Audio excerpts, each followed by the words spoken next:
can taste your words. I can taste your I can taste your words. I can taste your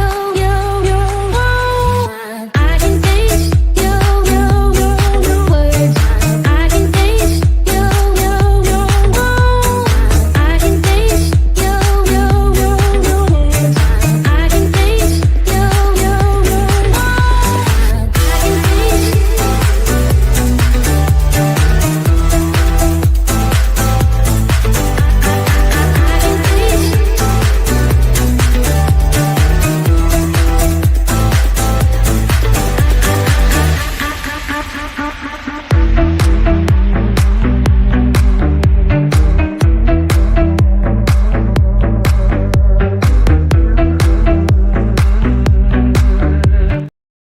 Hello and good afternoon, everyone. I'm Katie McManus, business strategist and money mindset coach, coming to you live in a few different places.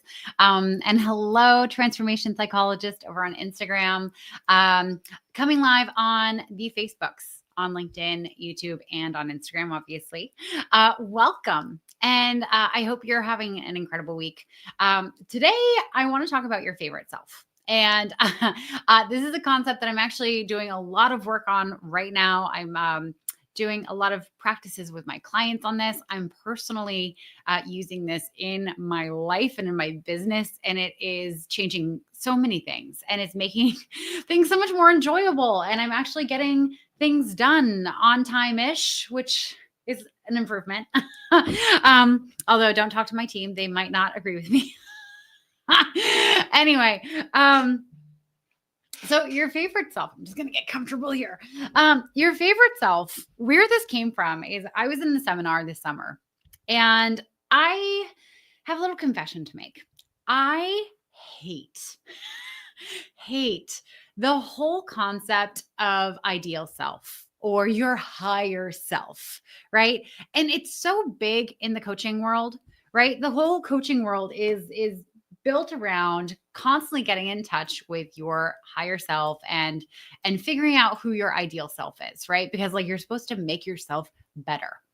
And what I think is really fucked up about this whole paradigm is that it creates a world in which you have a thing that you want, right? You might have like a desire to start a business or to have the relationship that you want or to make more money or change careers or whatever. And it's over here. And instead of focusing on doing everything you can to get there, you look at yourself and you have this other idea of like your ideal self or your higher self. And you think, well, I'm not good enough to get what I want yet. I'm not good enough. I'm not my higher self or my ideal self. That thing is over here. So instead of just going for what I want, I have to work on becoming this idealized version of myself first. Right? Because that's the person who deserves to have what I want. That idealized version of me, right? And of course, like your ideal self, the concept here is to have it be something aspirational, someone who takes care of their health, who studies, who, like does therapy and is mentally well. But that's not how a lot of people use it. When I think of my ideal self, I think of someone who has a different education, like went to a different college than I did, who has had a different, career background, who, manages time and manages her life in a completely different way than I have ever been able to. And that's very shame-inducing, right? And I think one of the reasons why we accept this whole model of like work on becoming your ideal self and then go for the big dream is that we're so used to our world being set up, not so that we can enjoy things, so that we get to be like fully immersed in this act of enjoying life and enjoying who we get to be. But instead, we're so used to like being constantly shamed. Like most people, when they quit a job and they start a business, they have a really hard time sticking to the plan, right? And sticking to deadlines, right? Because like a deadline that you make up is not a serious deadline, right? Whereas when you worked in a company, The deadline was like, there was a threat attached to it. Like if you didn't get it done, like not only would it screw over other people, but it would make you look bad. And your boss might be mad at you and you might go on a performance improvement plan and so on and so forth. Like there's so much garbage that gets piled on you if you don't do the thing. Right. And so we're trained to do work in a way that's constantly self-shaming. Right. And it's funny when clients work with me, a big part of what they want me to do is to be like this very harsh accountability buddy, right? Who like they want someone who's going to like check in on them and like make sure that they do the thing and then yell at them if they don't do the thing. But here's where that doesn't actually work, right? So for one, and this is a big ethical thing for me, it creates dependency on the coach. Right. And that's the last thing I want for my clients. I work with my clients in a way that they get what they need to build the business to where they want it to be. And when they get to that point and they don't need me anymore, they don't need me anymore. Okay. I'm not trying to build in or create lifelong clients. If a client chooses to work with me for multiple years, and many of my clients do, that is absolutely amazing. But I don't want to create a system in which the only way the client gets anything done is if they have someone like me who's, being mean to them to get them to do the thing. Right? That's just not sustainable. And hi, Nor, and hi, Collecting Magic. I love that username. Welcome, everyone. And if you have any questions on this, please do pop them in the chat. I love this to be interactive. I don't always see all the comments from all the places, though. So if you do comment a question, I don't answer it, then that's why it's happening. But anyway, back to the point. So like in my coaching work with my clients, what I'm trying to find is what is the system that works for them and how can they build their work process in a way that they actually enjoy it. Right. And so for me, when I kept getting on that bandwagon of my ideal self and like I have these big goals, but like, oh my God, like I need to be someone different.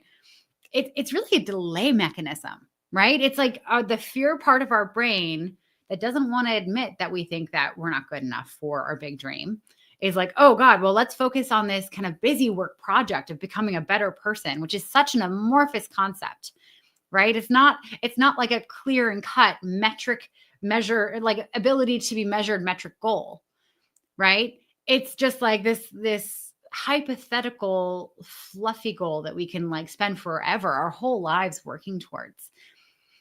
So, but like it creates this busy work. So instead of going and putting ourselves out there and risking stuff and potentially getting rejected for our big idea or for whatever, we just stay in this comfortable little circle of trying to be better, of trying to be our ideal person.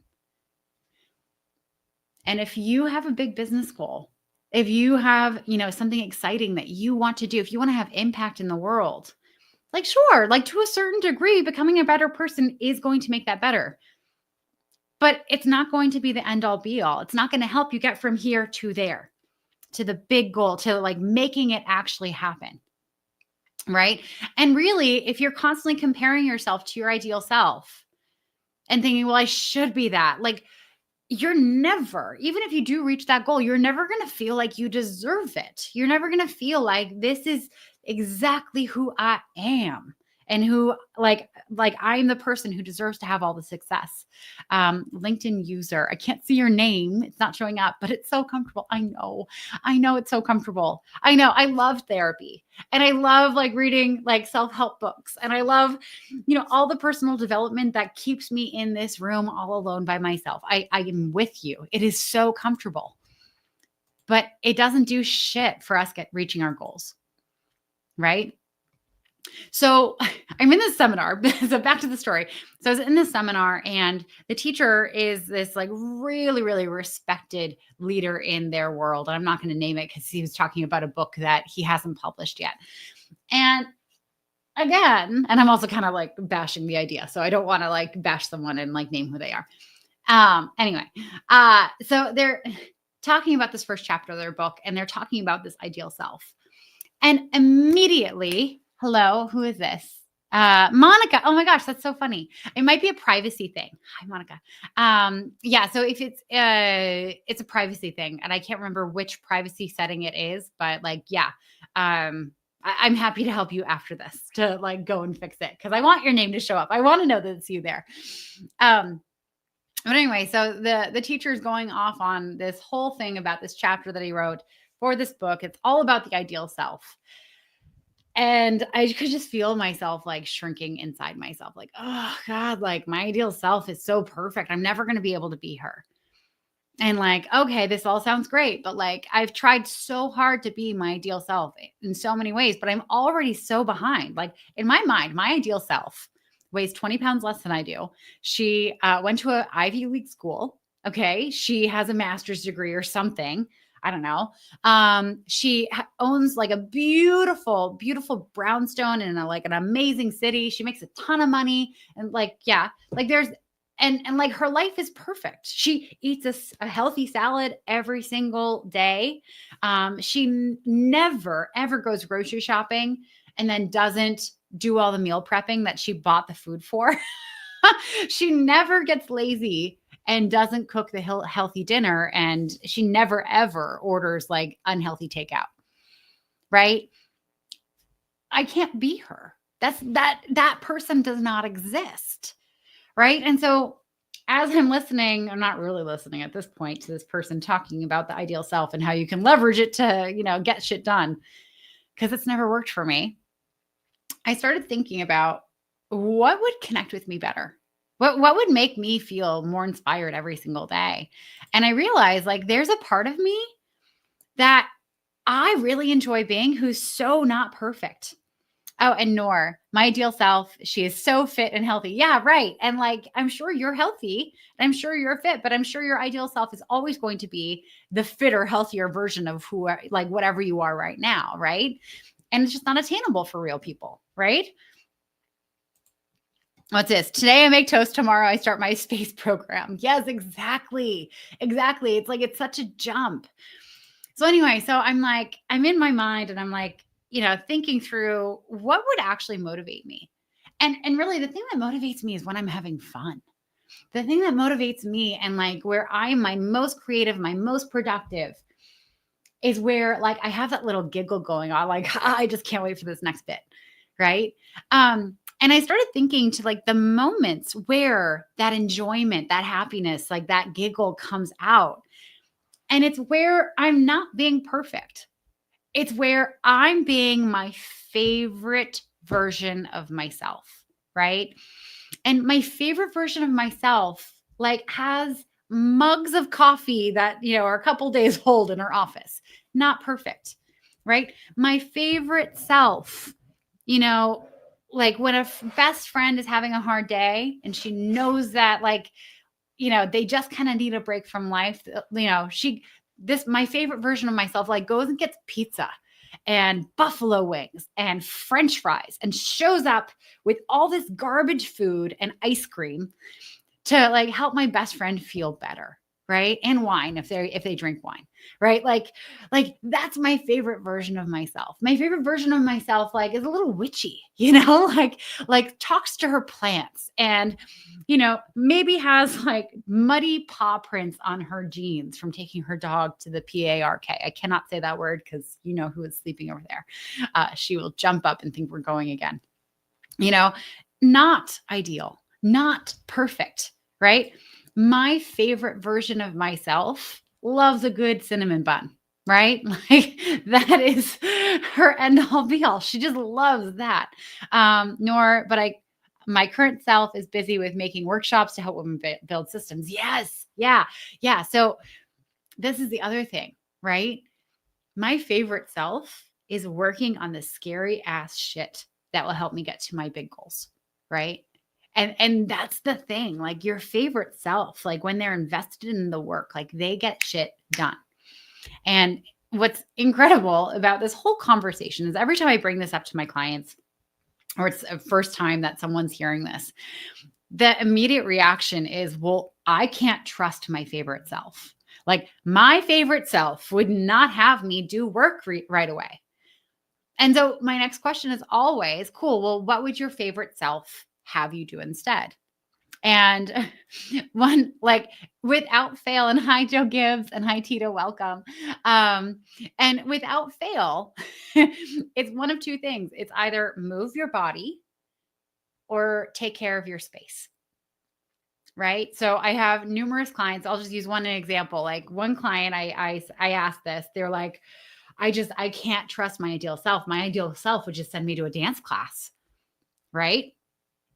And I'd say, okay, cool. What would you get out of the dance class? And they just started describing, like, oh my God, well, I'd feel so energized and I'd feel like creative and happy. And like the music would really like lift me up. And I'm like, cool. So like after the dance class, what would your favorite self want you to do next?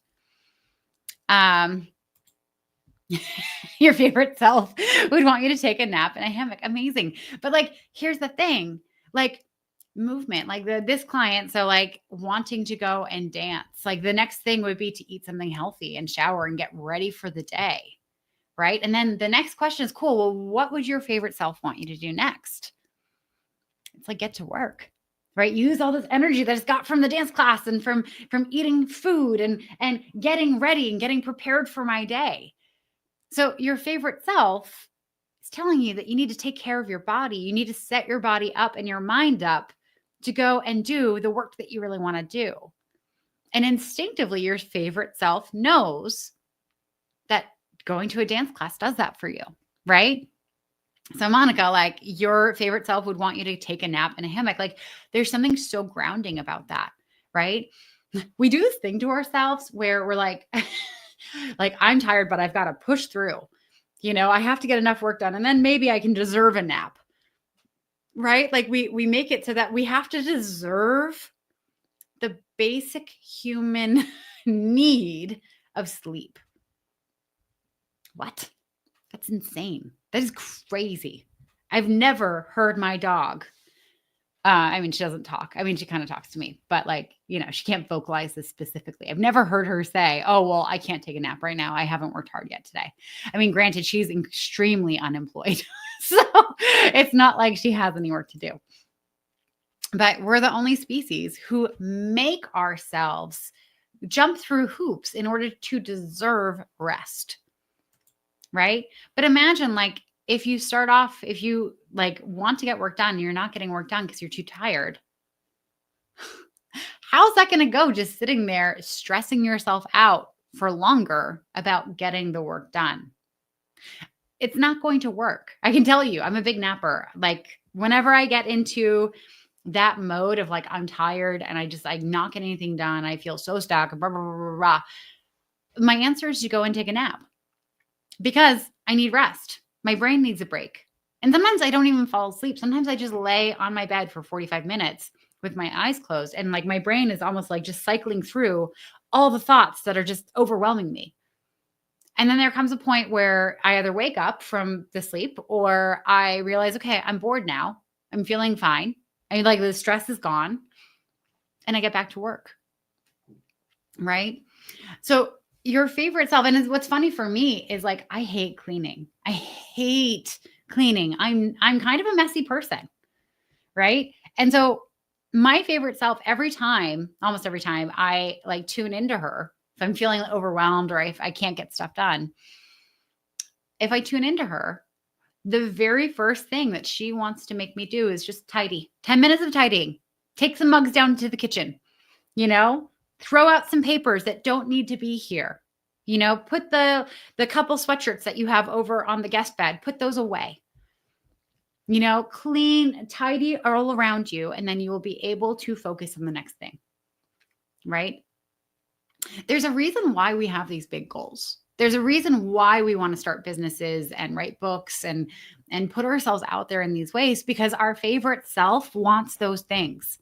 Our favorite self wants to do the work that'll get us there, right? And yet we don't let them have any airtime. We don't let them run the show at all.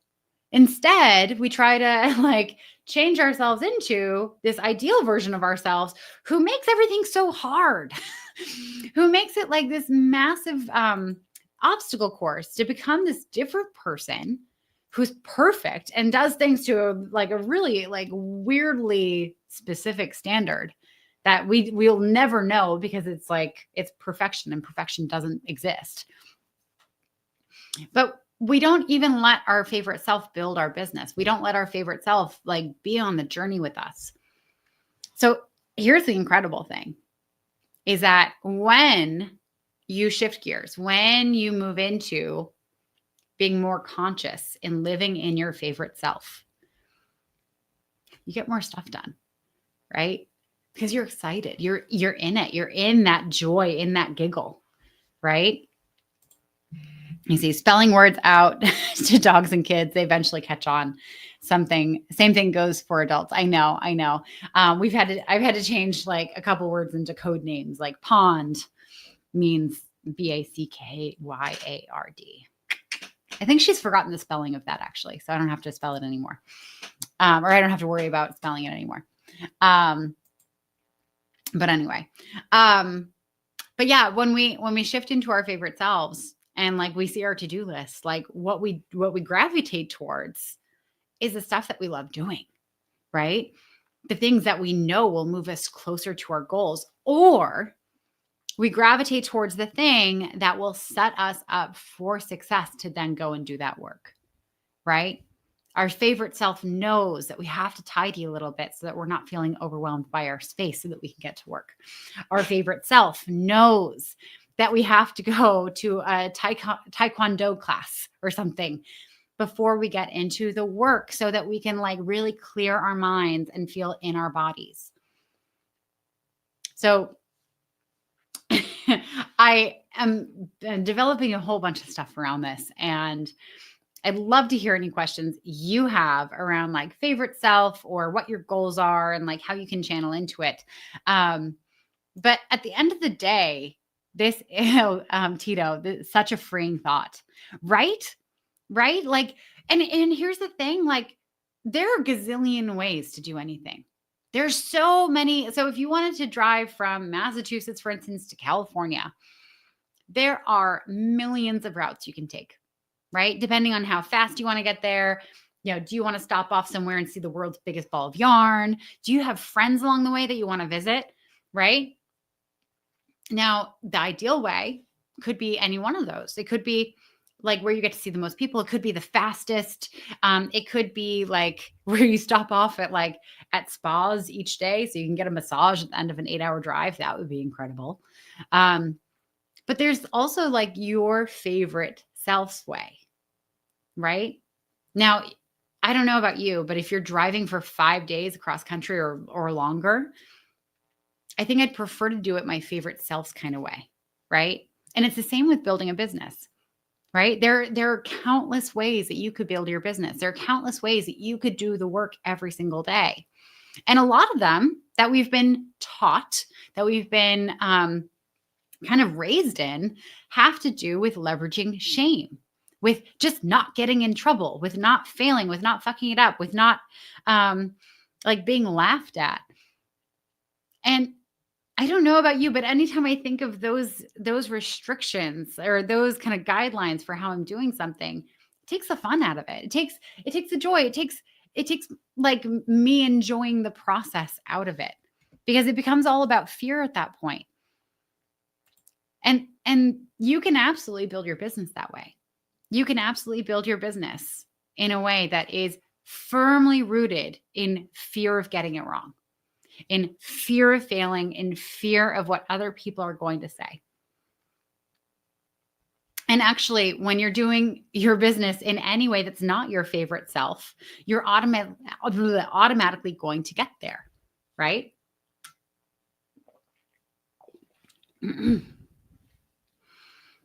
Because you're constantly going to be thinking, well, am I doing this the right way? Because you're not checking in with what you actually want. So here's what I want you to do. Whatever big goal you have for your life, for your business, I want you to think about it. And I want you to think about, well, what about it do you enjoy? What about it do you enjoy? What about it lights you up? What about it makes you happy? And think about how you've been trying to build it up until now. Most people who start a business start a business and they try to work in the business the same way that they worked in their 9 to 5 as an employee. And they try to leverage the same kind of deadlines, the same kind of shame, the same kind of like, don't fuck up in their business as they did in their 9 to 5. And these are the people who often either have a little breakdown in the process and have to figure out a better way, or who quit because it's not what they wanted, right? You have this massive dream and yet you're trying to do it in a way, you're trying to build it in a way that you absolutely hate. Like, why would you want that? And here's the ugly truth about starting a business. You ready for it? However you start the business is how you will run the business. So if you start the business and you grow it in a way that you absolutely hate doing. So say you absolutely hate LinkedIn. You never want to be on there. You think it's a terrible platform. It just sucks the soul out of your face. And yet someone says, LinkedIn's a great place to grow your business. You should do it there. And you think, okay, well, this is where all the people that I look up to are building their business. I guess they're right. And I guess I should just like buckle down and make it work, right? You can, but like if you're suffering through and suffering through and suffering through, and it's always suffering, and you never figure out a way to make it enjoyable, to make it something that you look forward to, like, and that's how you build your business. That's how you get your clients, and that's how you do all the things. You're always going to have to do that because you're never developing another way for you to get clients, right? Versus if you're just like, my favorite self says, fuck that. I have no interest in that. Like, and maybe like I'll test it and see if I can find a way to enjoy it. And if I can't, then we're going to look for something else, because your favorite self instinctually knows what is going to work for you, right? Maybe it's not LinkedIn. Maybe it's networking. Maybe your ideal clients actually are on Instagram, or maybe they're on Blue Sky or whatever. There's so many ways to build it, but you only have one life and you have very limited time in this one life in order to do what you want to do, right? There really isn't any time to waste in building something that you really, really want in a way that you absolutely hate doing it. I just want to check over on Nor. Yes, exactly. So let me see. Yeah, exactly. And I'm just, I can't share the comments I'm seeing and they're hard to read. So, they're not hard to read, but like they, wouldn't make a lot of sense if I were sharing them or saying them out loud. Anyway, if you have any questions on favorite self, I am going to be doing a live every Thursday on this concept, how you can leverage it to really go after your dreams and be the person that you want to be in doing this, right? So you're not kind of betraying yourself. But if there are any like areas of your business that you're really struggling with and you want to know how you can leverage your favorite self or channel it or kind of shift gears into it, then please let me know. Okay. Because I want this to be a show that you really enjoy coming to, that your favorite self likes tuning in for every Thursday. So with that, thank you for being with me. I thank your favorite self for being here. And I hope you have a lot of fun tuning into them and getting to know them and letting them have a little bit more freedom and flexibility and control in your life. And I cannot wait to be going live with you again next Monday, Wednesday, and Thursday. And everyone, to Monica and to Matt and to Noor and Tito and Joe and Collecting Magic and Transformational Psychologist. I don't know your first name. Thank you so much for being here. I hope you've enjoyed this live and I cannot wait to be going live with you again. All right. Have a great week, everyone. Bye.